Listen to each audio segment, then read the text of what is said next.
James Simon this morning, Glenn. I'm here today with author David Balducci. Good morning. I'm fine. Thank you. Now, diving into the world of young adult fiction and fantasy, how did this happen? I'm obviously known for my thrillers. Back in 2008, on Christmas Day, my wife gave me as one of my presents a blank page journal, and I just took it and ran away with it and wrote the name Vega Jane down on the first page. And over the next 5 years, I wrote a novel called The Finisher. I'd always wanted to write a fantasy. I loved reading fantasies when I was a kid, and there was a way to get out of my usual genre of thrillers and mysteries and out of my comfort zone. And I felt re-energized because I was able to create a whole new world out of nothing. I wasn't bound by any reality, and I could really exercise my imagination to the fullest. And it was just a lot of fun, and even writers need to have some fun when they're writing, and it was a blast writing this series. I love Vega Jane and everything that's in her world. Where does influence come from for inspiration for writing strong female characters? That's all I know, are strong female characters. I lived with my grandmother and my mother growing up. They were both from a mountaintop in Southwest Virginia, coal mining country, very hard scrabble. They were very tough, strong women. I'm married to a very strong, independent woman. We raised a very strong, independent daughter. I don't write about damsels in distress. I've never met one in my whole life. So I've been surrounded by strong female role models my whole life, and that's really all I know. And I like writing them because I think that really portrays reality. I know a lot of my guy friends who need a lot of help. None of the women that I know need help. That's going to be a very interesting topic when we talk about it later on. So, David, I heard you say about your grandmother. Tell me a little bit about her. She sounds like she was a big... Yeah, she was a school teacher in Dickinson County, Virginia. It's the last formed county in Virginia and probably one of the poorest. I remember the Washington Post wrote a story in 2004 where they finally drew electrical and water lines up to Ramsey Ridge, where my mother grew up in the 1930s and 1940s. In 2004 was the first time they had electricity up there. So it was a very hard scrabble, isolated life, but she was a school teacher, so she had a lifelong love of reading, and that was instilled in me when she lived with us in Richmond, Virginia. And books have been a huge part of my life. I'm a writer today because I was a reader as a young kid, and I attribute that to my grandmother and to my parents.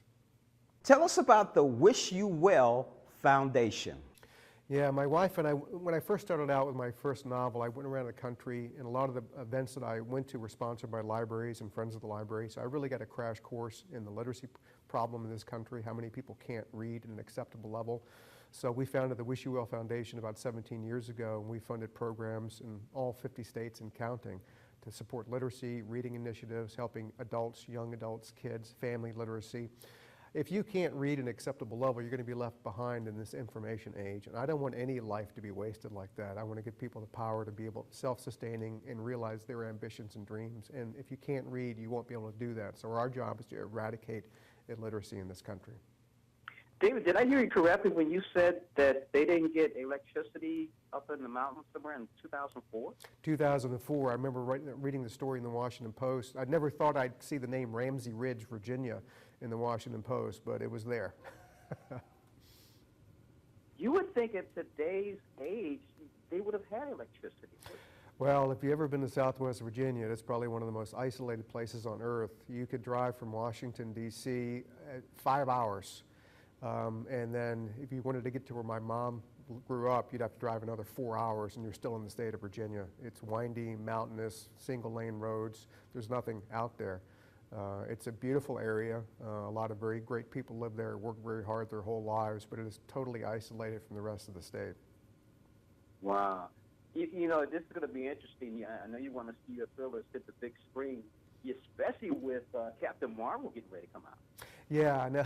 It's like the Captain Marvel, the Avengers, the Justice League. It's like every summer we get a lot of superheroes flying around. It's interesting, too, that it's the first time in the Oscar history that a superhero Marvel comic actually won some Oscars this past Oscar season.